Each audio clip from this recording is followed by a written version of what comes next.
20h sur la télévision Futur Média. Bonsoir à toutes et à tous. Bienvenue à cette principale édition. Les titres, c'est tout de suite. La CNTS de Mody Guiro, vainqueur des élections de représentativité syndicale, ses membres saluent une victoire obtenue à l'issue d'un travail intense, surtout au niveau de la base. Confiants pour l'avenir, ils promettent d'entamer une tournée nationale pour mieux porter le combat des travailleurs. Dépôt des listes pour les législatives, au total 45 candidatures déposées à la Sénat, une pléthore de listes qui risque de coûter cher à l'État selon certains observateurs. Du côté des médias, la couverture médiatique s'annonce déjà difficile avec cette pluralité de candidatures. Les détails au cours de cette édition. Hausse du prix de la viande de bœuf sur le marché. Le kilogramme est passé de 2800 à 3000 francs. Le ramadan serait à l'origine de cette hausse selon les ménagères. Un argument balayé par les bouchers qui parlent de la rareté du bétail hors de nos frontières. À 4 jours du pèlerinage marial de Popenguine, les préparatifs vont bon train. Un important dispositif médical a été mis en place dans la ville sainte. Les agents du service d'hygiène sont également sur le terrain pour des séances de désinfection au niveau des maisons et des principaux sites d'hébergement.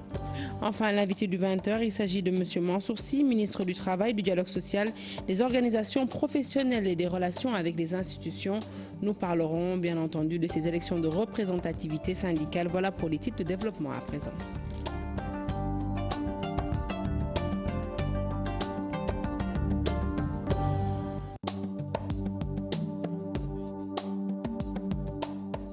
Bonsoir à tous. Je vous l'annonce donc tout de suite en titre. La CNTS de Mody Guiro remporterait les élections de représentativité des centrales syndicales. Les camarades de Guiro saluent et estiment que c'est un travail, que c'est le fruit d'un travail intense, acharné, une victoire qu'ils sont allés chercher à la base.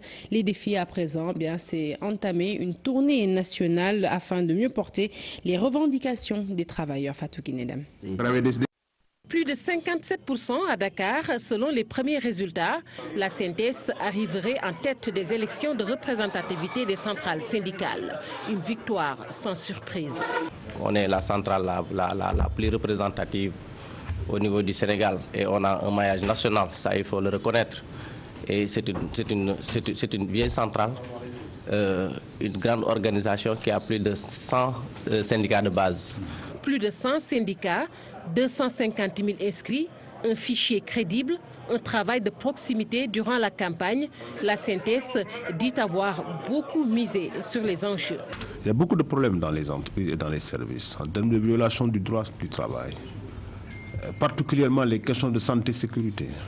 Nous avons été dans le port autonome de Dakar, au terminal vraquier, et on était même ahuris de voir certaines conditions de travail. Dans d'autres structures, les problèmes d'environnement aussi, les problèmes de santé, j'allais dire. Un autre défi à relever pour les camarades de Mody Guiro, peser sur la balance pour le respect des accords. Mettre en place en tout cas le plan d'action, j'allais dire les plans d'action qui nous permettent de pouvoir amener le gouvernement ou le patronat à satisfaire ses revendications. Pour cela, il est prévu une tournée régionale, voire nationale. La CNTS compte remettre un mémorandum au chef de l'État et au patronat. Parlons politique à présent, et c'était hier un véritable marathon à la direction des élections. Entre bousculades et concertations, les mandataires des différentes coalitions ont rivalisé d'ardeur pour déposer leurs listes respectives. Malgré tout le tohu-bohu, tout est rentré dans l'ordre et les autorités promettent de mettre à disposition du public les listes à compter du 9 juin prochain. Adi Atala pour les détails. Le dépôt des listes n'a pas été de tout repos. Entre les tractations, les conciliabules et l'empressement des retardataires qui ont par moments voulu forcer l'entrée, la nuit d'hier a été mouvementée à la direction des élections. Malgré tout, celle-ci rassure. Nous avons installé la commission depuis le 25 pour recevoir d'abord les notifications de coalition, de titre de coalition, et le dépôt des candidatures. Les commissions qui sont mises en place pour procéder à, réaliser cette tâche sont assez importantes pour que justement tous les Sénégalais qui sont sur le fichier électoral puissent recevoir leur carte dans les conditions les meilleures. Tiendela Fall promet que toutes les dispositions vont être prises pour pallier les manquements dans le processus, notamment la distribution des cartes. nous avons mis en place un dispositif qui, normalement, devrait permettre la production de l'ensemble des cartes d'ici à fin juin, c'est-à-dire de 30 juin.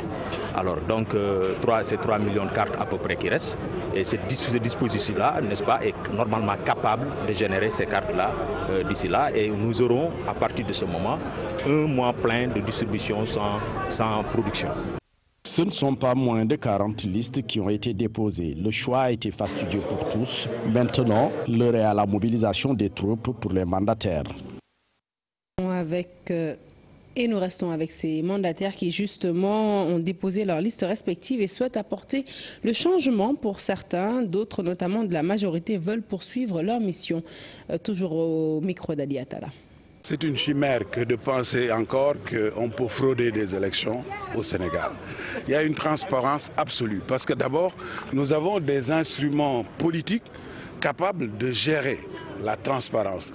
Nous avons également la possibilité d'une supervision et d'une surveillance permanente de ces élections. Non seulement en 2012, quand nous allions, il y avait parmi nous des partis qui aujourd'hui sont allés en coalition ailleurs. Nous continuons à croire que nous devons pouvoir y aller seuls. C'est pourquoi nous y allons seuls. Une conviction. Nous ne sommes pas du PDS. Nous ne sommes plus du PDS. On est libre de faire ce qu'on veut. On ne doit pas se laisser enterrer comme ça vivant. Il faut bien qu'on réagisse.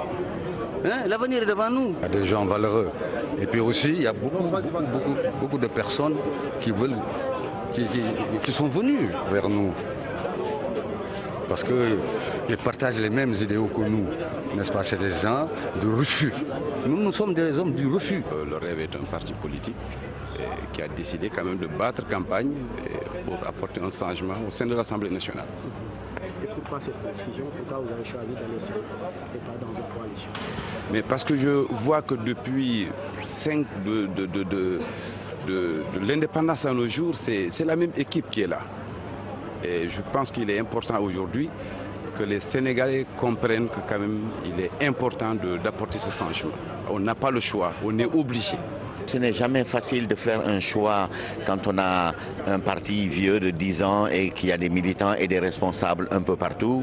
Mais nous avons réussi cet exercice. Nous avons porté le choix d'aller seul parce que nous voulons avoir un discours écologique.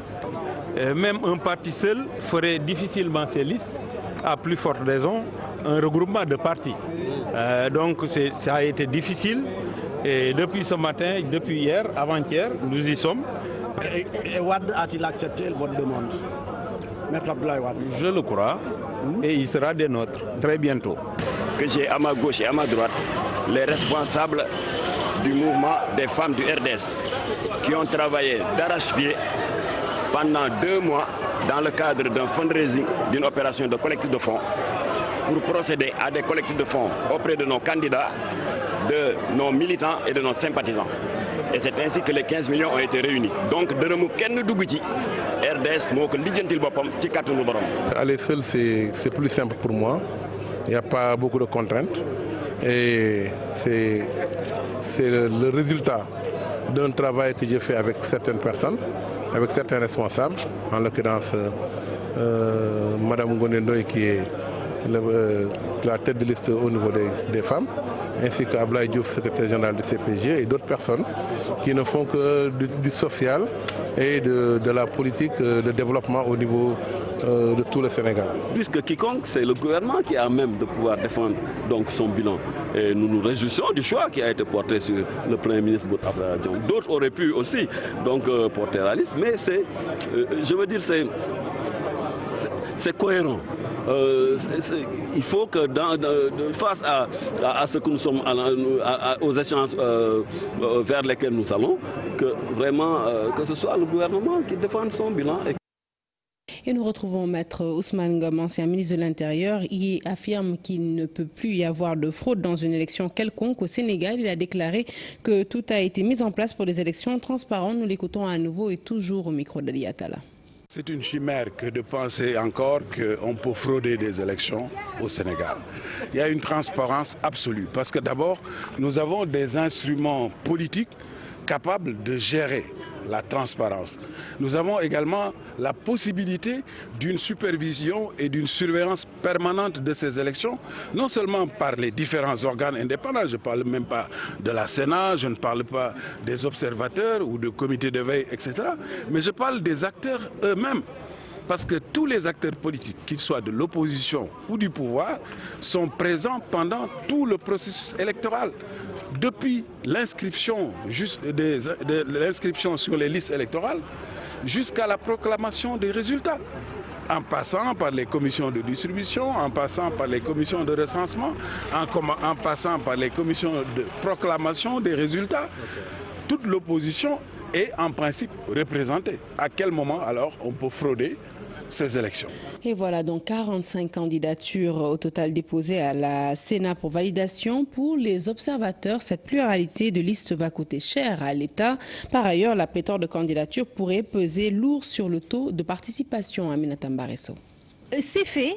Les différentes coalitions ont déposé leurs listes en vue des législatives de 2017, une quarantaine au total, une pluralité qui dépasse de loin le nombre enregistré aux législatives de 2012. C'est une belle inflation parce que tout simplement nous sommes passés en 2012, si mes souvenirs sont exacts, de 25 à aujourd'hui 45 listes. Puisque c'est des listes provisoires, que la conformité soit d'abord de rigueur. Une marche de la démocratie, souligne l'analyste politique Pape Amadou Fall, mais qui n'est pas sans conséquence. Ces législatives risquent d'être coûteuses. Quand vous vous retrouvez avec 45 listes, qu'est-ce que cela représente comme masse d'argent à investir rien que sur cet aspect-là, rien que sur les bulletins? On devrait pouvoir encadrer davantage notre système électoral pour éviter certaines dérives. Autre aspect dans cette pléthore de listes, la pluralité des coalitions pourrait être une aubaine pour la majorité présidentielle. Beaucoup avaient de l'espoir que on va avoir peut-être une élection ou des législatives assez équilibrées qui permettent non pas d'aller vers une cohabitation comme certains le souhaitent, mais en tout cas d'avoir une Assemblée nationale qui sera très très représentative. Alors, au vu de l'indécision des leaders politiques de l'opposition de manière générale, l'on peut se questionner véritablement si ils ne font pas déjà la part belle à la majorité.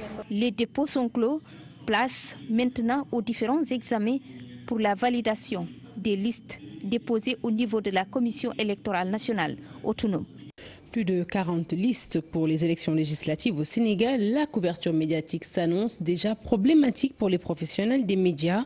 Le respect de l'équilibre, mais aussi le coût financier s'annonce difficile pour la presse sénégalaise. Chartidiane Diao. Une couverture médiatique, pas des plus simples, c'est ce qui attend la presse sénégalaise pour les besoins des prochaines élections législatives. Le défi est de taille. Ça va être costaud. Une quarantaine de listes pour les élections législatives. Imaginez un peu ce que ça va engendrer comme ressources humaines d'abord et comme moyen de déplacement, comme logistique en fait.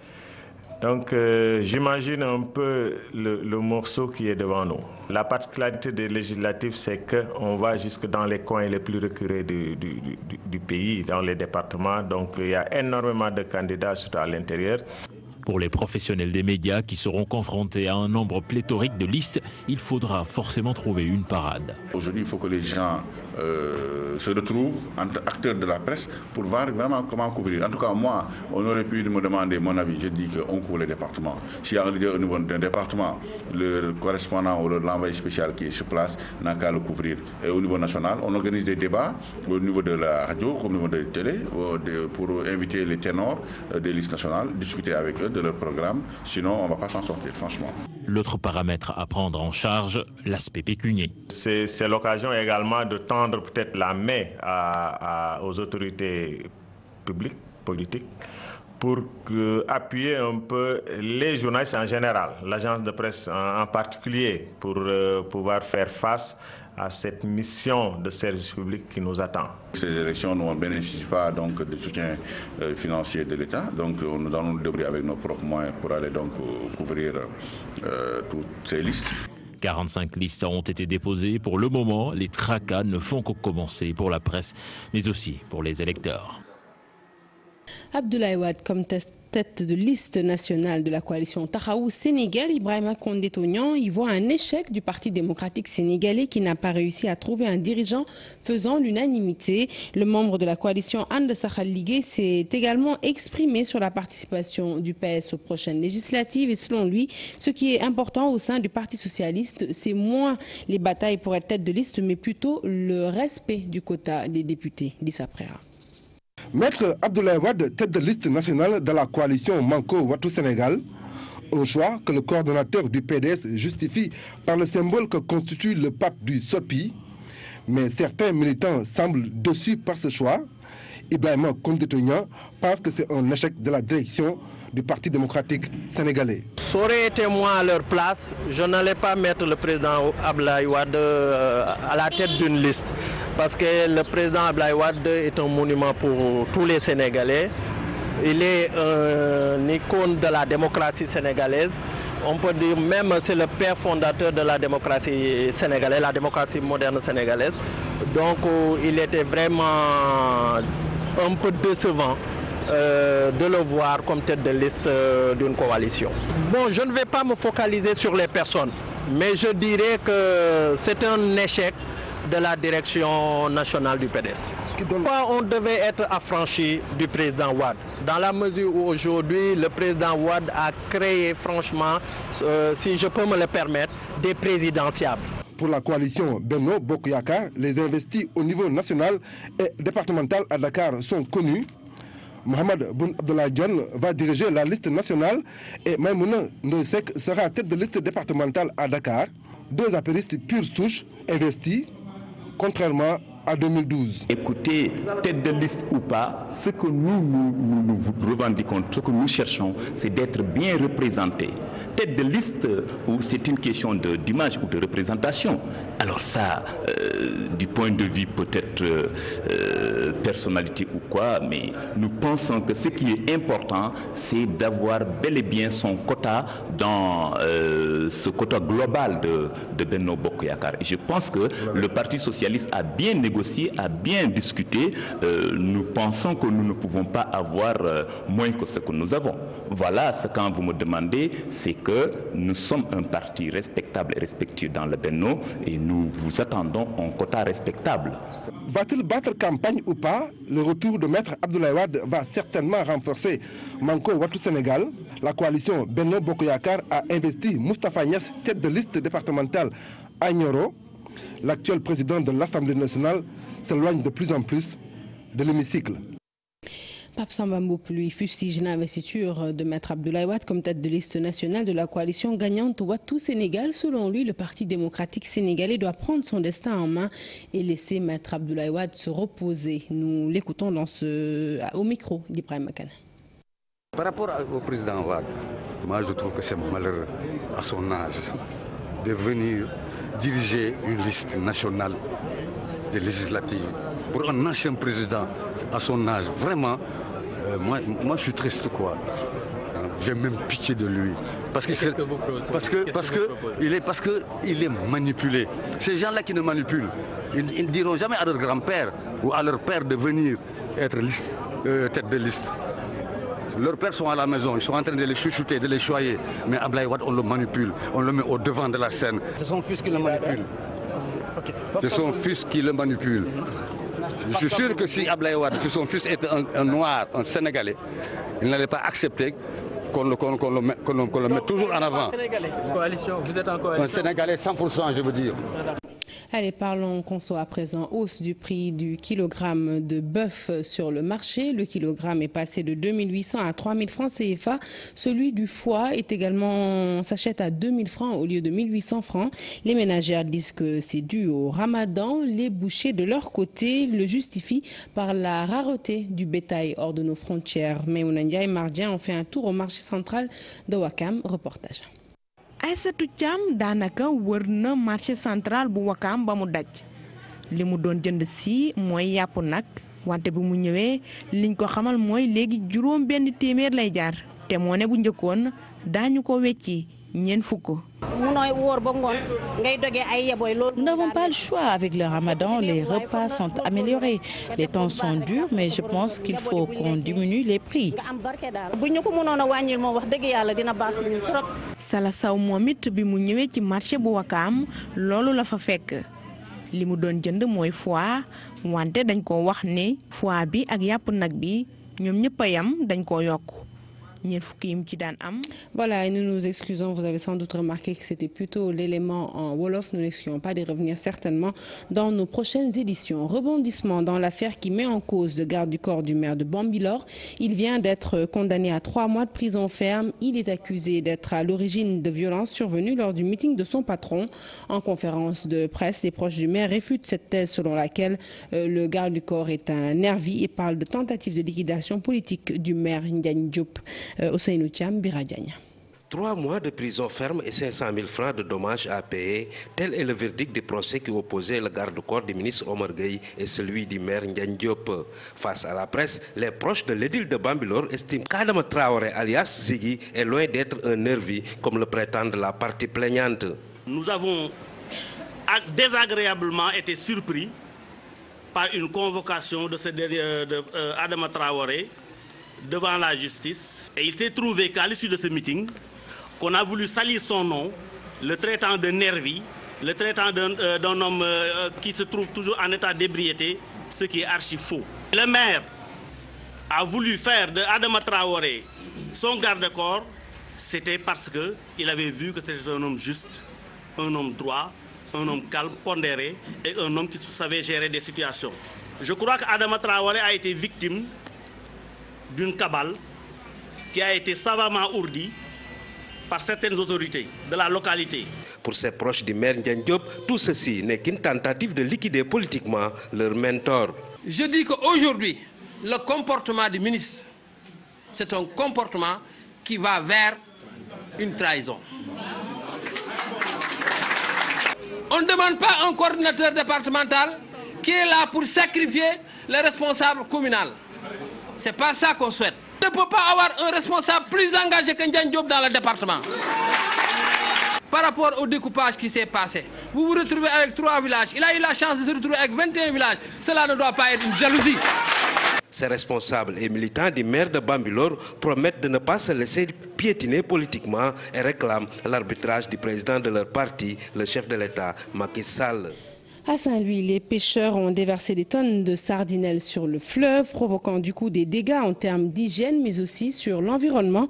Le ministre de la Pêche, Omar Gueye, qui était dans la capitale nord hier, a condamné cet acte. Omar Gueye a par ailleurs annoncé que 19 unités de conservation seront bientôt installées dans le pays. Ousseynou Diop, Habib Sek pour la correspondance. Quelques mois de manque criard de poissons dans la région nord, des cas d'incivisme ont été notés ces derniers jours pendant la période de surproduction. La sardinelle est jetée sur le petit bras du fleuve. Omar Gueye, le ministre de la Pêche et de l'économie maritime, dénonce cette attitude. Il faut réguler cela, c'est-à-dire faire en sorte que lorsqu'on va en mer, on pense aussi à la commercialisation de ces produits. Ne pas perdre son carburant et son temps pour avoir du poisson et déverser ça dans les plages. C'est pas bon. Pour éviter cela, l'État du Sénégal a prévu de mettre en place 19 unités de conservation pour accompagner les pêcheurs en cas de surproduction. La chaîne de froid à Saint-Louis, mais également la chaîne de froid dans toute la zone continentale du pays. C'est le programme des 19 complexes frigorifiques, 10 milliards que nous avons déjà avec le programme indien. Donc de ce point de vue-là, nous sommes en phase finale pour ce projet que nous allons démarrer. Ce projet va impacter 19 sites, dont des sites au niveau continental où il y aura des complexes de 60 tonnes avec tunnels de congélation, avec camions frigorifiques, etc. L'État du Sénégal va aussi continuer à aider les pêcheurs rapatriés de la Mauritanie. Au début, 500 familles étaient prévues, mais après recensement, plus de 600 familles veulent bénéficier du soutien de l'État du Sénégal. Le ministre de tutelle rassure. Évidemment, c'était 500 personnes qui étaient actées par la plus haute autorité, le président Macky Sall, mais ils ont travaillé en disant de manière incompressible, il y a 629 familles. Donc nous allons transmettre toutes ces informations à son Excellence, Monsieur le Président de la République. À l'occasion de sa visite à Saint-Louis, le ministre de la Pêche, Omar Gueye, a rencontré les pêcheurs et signé une convention avec le maire de la ville pour lui céder l'unité de transformation des produits halieutiques. Nous restons dans la vieille ville Saint-Louis où un garçon de moins de 6 ans a été renversé par un camion frigorifique. Il est mort sur le coup. Le chauffeur du camion a pris la fuite après l'incident. L'incident s'est produit juste à la descente du pont Moustapha Maligay. Parlons pèlerinage à présent. À quelques 4 jours de l'événement, les préparatifs vont bon train dans la ville sainte. Cette année, un important dispositif médical a été mis en place pour la couverture médicale des pèlerins. Les autorités sanitaires ont visité les installations. Les agents des services d'hygiène sont également à pied d'œuvre pour les séances de pulvérisation au niveau des maisons, mais aussi les principaux sites d'hébergement. Charente Dieu.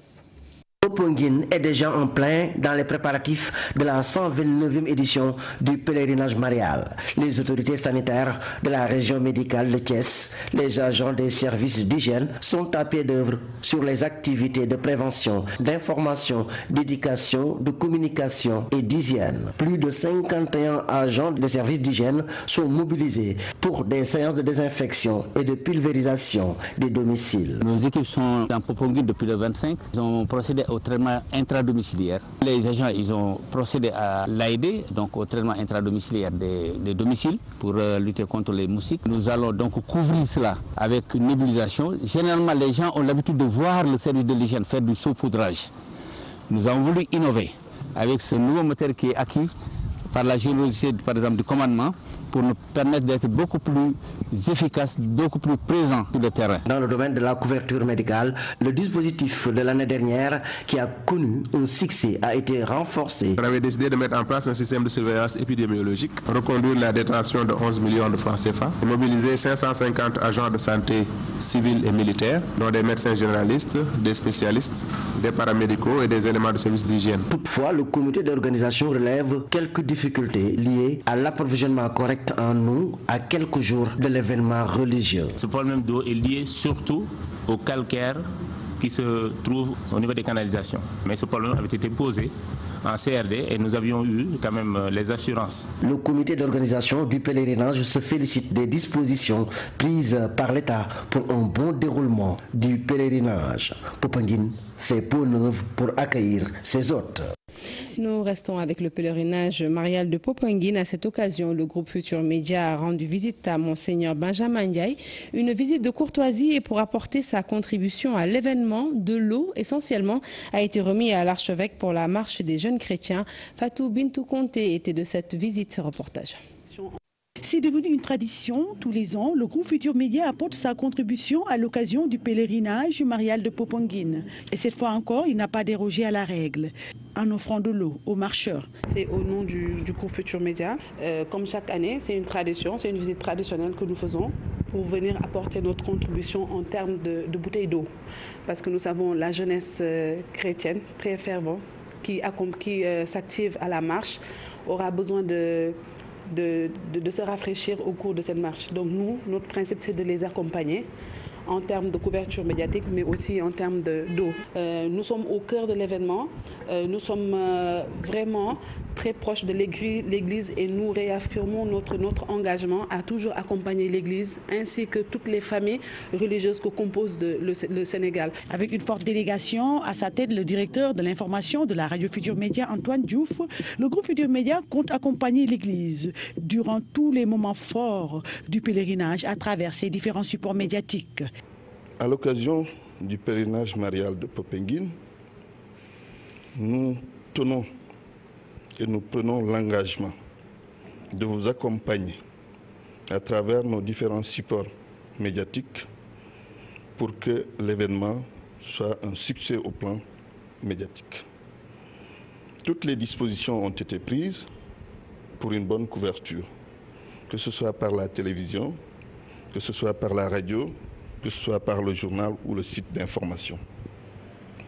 Et tous ceux qui ne seront pas à Popenguine y seront, parce que nous serons leurs yeux et leurs oreilles. Un geste apprécié à sa juste valeur par l'archevêque de Dakar, Monseigneur Benjamin Ndiaye, qui a formulé des prières à l'endroit du groupe Futur Média. Merci pour votre solidarité. C'est vrai, l'eau a une grande signification.